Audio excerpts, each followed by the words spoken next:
আসসালামু আলাইকুম। সংবাদে আপনাদের সবাইকে স্বাগত জানাচ্ছি। আমি ফিরোজ তোহা। শুরু থেকে বিআরবি কেবলস সংবাদ শিরোনাম। প্রথমেই জানিয়ে দিব, অবশেষে সন্ধান পাওয়া গেল হাদির খুনির নিরাপদ আস্তানা। সেনাপ্রধানের সরকারি বাসভবনে খুনি ফয়সালকে পাওয়া গেছে। চাঞ্চল্যকর তথ্য ফাঁস। এরপর জানিয়ে দিব, ডক্টর ইউনুস প্রকাশ্যে হুঙ্কার দিয়ে সেনাপ্রধানকে বহিষ্কার করে দিলেন। খুনিদের আশ্রয়স্থল হয়ে দাঁড়িয়েছে সেনাপ্রধানের বাসভবন। এরপর জানিয়ে দিব, নিজের জালে নিজেই আটকা পড়ল খুনি। শহীদ উসমান হাদির খুনের ঘটনায় সেনাপ্রধানকে নিয়ে নতুন মোড়। এরপর জানিয়ে দিব, এমপি পদে মনোনয়ন পেয়ে খুশিতে খালেদা জিয়ার কবরের পাশে কেঁদে কেঁদে যা বললেন গৃহকর্মী ফাতেমা। এরপর জানিয়ে দেব, বিএনপির প্রকাশ্য রাজনীতি থেকে তারেক রহমানকে মুছে ফেলার কঠিন হুঁশিয়ারি দিলেন ব্যারিস্টার রুমিন ফারহানা। এবং সবশেষে জানিয়ে দিব, দল থেকে বহিষ্কার মির্জা আব্বাস। সামাজিক মাধ্যমে গুঞ্জনের রহস্য কী? এতক্ষণ শুনছিলেন সংবাদ শিরোনাম, এখন থাকছে বিস্তারিত। অবশেষে গুঞ্জনটা সত্যি হল। ডক্টর ইউনুস বললেন, আমি সারা জীবন শান্তির কথা বলেছি, ন্যায়ের কথা বলেছি। আমার সরকার কি তবে খুনিদের আশ্রয়স্থল হয়ে দাঁড়িয়েছে? আপনার সরকারি বাসভবনে খুনি ফয়সালকে পাওয়া গেছে, এটা কি ষড়যন্ত্র? যে ফয়সালের হাতে সাধারণ মানুষের রক্ত লেগে আছে, তাকে আপনি নিজের ছাদের নিচে আগলে রেখেছেন। আমি কি এই বাংলাদেশ গড়ার স্বপ্ন দেখিয়েছিলাম? আপনি যখন খুনিকে প্রশ্রয় দিচ্ছিলেন, তখনই আপনার ইউনিফর্মের মর্যাদা হারিয়েছেন। ছাত্র জনতা এই পরিবর্তন এনেছে খুনিদের বিচারের জন্য, তাদের লালন পালন করার জন্য নয়। এক সাংবাদিক বলেন, সেনাপ্রধানকে বহিষ্কার করলে সেনাবাহিনীর চেঞ্জ অফ কমান্ডে এটার প্রভাব পড়বে। ডক্টর ইউনুস বললেন, চেঞ্জ অফ কমান্ডের আগে আমার কাছে দেশের মানুষের আমানত বড়। আমি সেনাপ্রধানকে একটি পদ দিতে পারি, সম্মানের সাথে পদত্যাগ, নয়তো এই মুহূর্তেই বহিষ্কারের আদেশে আমি সই করব। সিদ্ধান্ত আপনার। হাদির যে হত্যাকারী ফয়সাল, তাকে সেনাপ্রধানের সরকারি বাসভবনে আত্মগোপনে রাখা হয়েছে। জুলাই বিপ্লবে শহীদ শরীফ ওসমান হাদির খুনি কে, তা আজ আর গোপন নেই। কিন্তু অবিশ্বাস্য হলেও সত্য, আজ পর্যন্ত সেই খুনি ফয়সাল করিম মাসুদ ধরা পড়েনি। বরং সময় যত গড়াচ্ছে ততই তার অবস্থান নিয়ে ধোঁয়াশা বাড়ছে। শুধু সোশ্যাল মিডিয়ায় নয়, একবার এক তথ্য দিচ্ছে খোদ প্রশাসনের দ্বারাই। তবে হাদির খুনির অবস্থান নিয়ে সর্বশেষ যে তথ্য পাওয়া গেছে, তা শুনলে রীতিমতো আঁতকে উঠবেন প্রিয় দর্শক। কারণ তিনি এমন এক জায়গায় সুরক্ষিত আছেন, যেখানে শুধু রাষ্ট্রের প্রভাবশালী ব্যক্তিরাই আশ্রয় পান। আজ আমরা জানব, হাদির হত্যাকারীকে কোথায় লুকিয়ে রাখা হয়েছে আর কারা তাকে বাঁচাতে মূল কালপিটের ভূমিকা পালন করছে। আজ আমরা টেনে খুলে ফেলব সেই ভয়ঙ্কর বেঈমানদের মুখোশ। হাদি হত্যাকাণ্ডের রহস্যময় ঘটনা প্রবাহ জানতে ভিডিওটি শেষ পর্যন্ত দেখুন। শহীদ উসমান হাদির খুনি ও সাবেক ছাত্রলীগ নেতা ফয়সাল করিম মাসুদের সর্বশেষ অবস্থান যাচাই করে পাওয়া গেছে এক হাড়হিম করা তথ্য। অত্যাধুনিক প্রযুক্তি ব্যবহার করে দেখা গেছে, তিনি বাংলাদেশেই আছেন এবং বহাল তবিয়তে অবস্থান করছেন সেনাপ্রধানের সরকারি বাসভবনে। দায়িত্বশীল এক পুলিশ কর্মকর্তার বরাত দিয়ে এই বোমা ফাটিয়েছেন জনপ্রিয় সাংবাদিক ইলিয়াস হোসেন। কিন্তু প্রশ্ন হচ্ছে, সামরিক প্রশাসনের এত প্রভাবশালী একজন ব্যক্তির কাছে খুনি পৌঁছালো কিভাবে? ক্ষমতার চেয়ারে বসে কারা এই খুনিকে পাহারা দিচ্ছে? হাদিকে যখন রাজপথে গুলি করা হয়, তখন সেই দৃশ্য কাঁপিয়ে দিয়েছিল পুরো দেশকে। ভিডিও ফুটেজ আর পুলিশি তদন্তে ফয়সালের চেহারা স্পষ্টভাবে ফুটে উঠেছিল। সেই দিনে সেই নির্মমতার পর খুনি ফয়সাল আত্মগোপনে চলে যায়। কিন্তু ডিজিটাল যুগে অপরাধের পায়ের ছাপ লুকানো সম্ভব নয়। তদন্তকারী কর্মকর্তা ফয়সালের লোকেশন ট্যাগ করেছেন এবং সেই লোকেশন সরাসরি নির্দেশ করেছে সেনাপ্রধানের সরকারি বাসভবনে।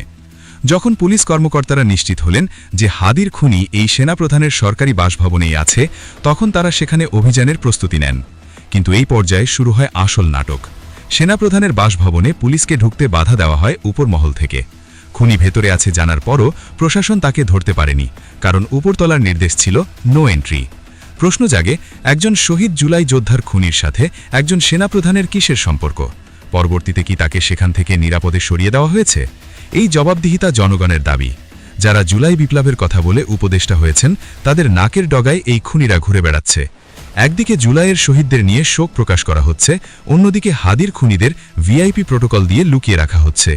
প্রশাসনের ভেতরে থাকা ফ্যাসিবাদের এই দোসররা এখনও কতটা শক্তিশালী যে তারা একজন চিহ্নিত খুনিকে প্রশাসনের ধরাছোঁয়ার বাইরে রাখতে পারে? এটি কি জুলাই চেতনার সাথে চরম বেইমানি নয়? রাষ্ট্র যখন খুনিদের পাহারা দেয়, তখন মানুষ বাধ্য হয়ে আইন নিজের হাতে তুলে নিতে চায়, আর তখন সেটাকে আবার বলা হয় মব। নীতি নির্ধারকদের বোঝা উচিত সাধারণ মানুষ কেন ক্ষিপ্ত হচ্ছে। যখন এই সত্যগুলো তুলে ধরা হচ্ছে, তখন ফেসবুক পেজ আর ইউটিউব চ্যানেলের বিরুদ্ধে ষড়যন্ত্র শুরু হয়েছে। যারা হাদি হত্যার বিচার চাইছেন, তাদের বলা হচ্ছে বিশৃঙ্খলা সৃষ্টিকারী। অভিযোগ তোলা হচ্ছে যে নির্দিষ্ট কিছু পেজ বা চ্যানেল দেশে অস্থিতিশীলতা তৈরি করছে। সত্য বলা কি অপরাধ? যারা রাষ্ট্র প্রশাসনের এই অসঙ্গতিগুলো সামনে আনছেন তাদের কণ্ঠ রোধ করার চেষ্টা করা কখনো ভালো ফল বয়ে আনবে না বলে মন্তব্য করেছেন রাজনৈতিক বিশ্লেষকরা।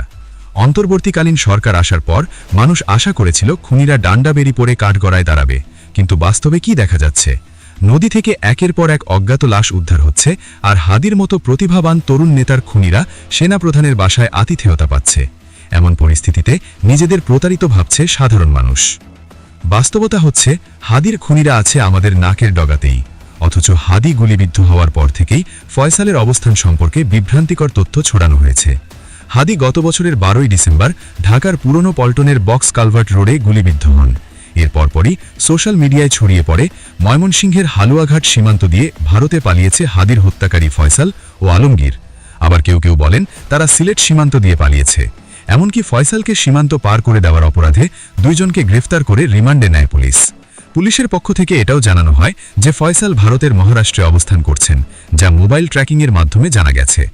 বাংলাদেশ আইন শৃঙ্খলা বাহিনী প্রথমে জানিয়েছিল সন্দেহবাসরা ভারতের দিকে পালিয়ে যেতে পারে, কিন্তু সুনির্দিষ্ট প্রমাণ বা স্থানে পৌঁছানোর নিশ্চয়তা নেই।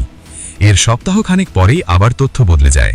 21 ডিসেম্বর এক সংবাদ সম্মেলনে পুলিশের অতিরিক্ত মহাপরিদর্শক খন্দকার রফিকুল ইসলাম বলেন, ফয়সালের খুনি বাংলাদেশের সীমান্ত পার হয়ে গেছে কিনা নাকি দেশে আছেন এ বিষয়ে সুনির্দিষ্ট তথ্য নেই। পুলিশ প্রশাসন স্পষ্টভাবে কিছু জানে না বলে জানিয়ে দেন তিনি। তবে জনগণকে এক ধরনের সান্ত্বনা দিয়ে বললেন তদন্তকারী কর্মকর্তারা সর্বোচ্চ চেষ্টা করছেন। এর কিছুদিন পর প্রধান অভিযুক্ত ফয়সাল করিম মাসুদ ভিডিওতে এসে নিজ মুখে দাবি করেন তিনি ভারতে নেই, বরং এখন তিনি দুবাই আছেন। পরবর্তীতে জানানো হয় হাদি হত্যাকাণ্ডের মূল দুই আসামি ভারতের মেঘালয়ে পালিয়ে গেছেন এবং তাদের পালাতে সহায়তাকারী দুই ভারতীয় নাগরিক মেঘালয়ে গ্রেফতার হয়েছেন। 28 ডিসেম্বর ডিএমপির অতিরিক্ত কমিশনার SM মোহাম্মদ নজরুল ইসলাম জানান, মেঘালয় পুলিশের সঙ্গে যোগাযোগ করে বিষয়টি নিশ্চিত হয়েছে ডিএমপি। কিন্তু সঙ্গে সঙ্গে মেঘালয় পুলিশ সদর দপ্তরের এক শীর্ষ কর্মকর্তা বাংলাদেশ পুলিশের এই দাবিকে অসত্য এবং পুরোপুরি মিথ্যা বলে মন্তব্য করেন। ওই কর্মকর্তা বলেন, বাংলাদেশ পুলিশের কাছ থেকে কোনো আনুষ্ঠানিক বা অনানুষ্ঠানিক যোগাযোগ করা হয়নি এবং কোনো গ্রেফতারের ঘটনা ঘটেনি। বিএসএফও একই কথা বলে। সব মিলে অবস্থা এমন দাঁড়িয়েছে যে ভারত বাংলাদেশ সীমান্ত সম্পর্কিত দাবি নিয়ে কূটনৈতিক উত্তেজনা সৃষ্টি হয়েছে। বাংলাদেশ সরকার কয়েকবার সন্দেহবাসরা ভারতে আশ্রয় নিয়েছে বলে মন্তব্য করলেও ভারতীয় সুরক্ষা সংস্থাগুলি এই দাবিকে ভিত্তিহীন বলছে। কিন্তু এত কিছুর পর এখন জানা যাচ্ছে হাদি বাংলাদেশেই আছেন। তবে প্রশ্ন হলো, কার ইন্ধনে হাদির হত্যাকারীদের বাঁচাতে প্রশাসন বারবার এলোমেলো তথ্য দিচ্ছে? প্রথম থেকেই কোনো পরিষ্কার স্টেটমেন্ট দেয়নি প্রশাসন। হত্যাকাণ্ডের প্রায় 1 মাস পার হতে চললেও হাদি হত্যাকারী গ্রেফতারে কোনো দৃশ্যমান অগ্রগতি নেই। যে বাসায় ফয়সালের লোকেশন ট্যাগ করা হয়েছিল সেই বাসার মালিকের বিরুদ্ধে কোনো ব্যবস্থা নেওয়া হয়নি। তরুণ নেতা হাদির এই রক্তভেজা বিচারহীনতা আজ আমাদের জাতির বিবেকের সামনে এক বিশাল প্রশ্ন হয়ে দাঁড়িয়েছে।